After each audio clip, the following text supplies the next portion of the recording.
After 24 hours, ito na yung resulta ng test na ginawa ko sa banana.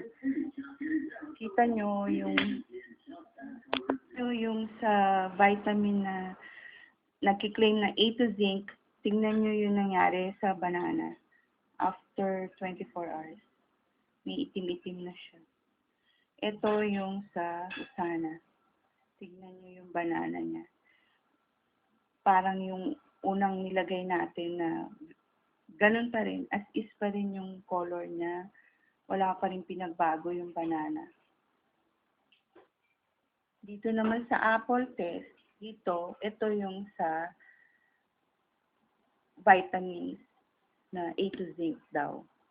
Tingnan nyo yung nangyari sa apple. Ayaw niyang bumaliktad.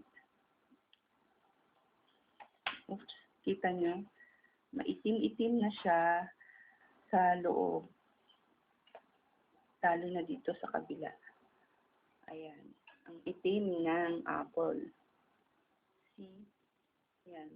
Ibig sabihin, walang na-absorb na vitamins doon. Sa usana, ito ang apple. Kung ano yung nilagay noon, yun pa rin yung itsura noon. Tingnan nyo. Walang kaitim-itim, as is, ang apple na to. Yan. After 24 hours pa lang yan, ha. Yan ang effect ng Usana Essential.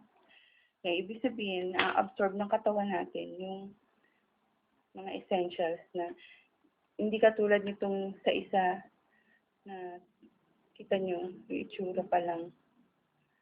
Walang ang itim-itim kadiri.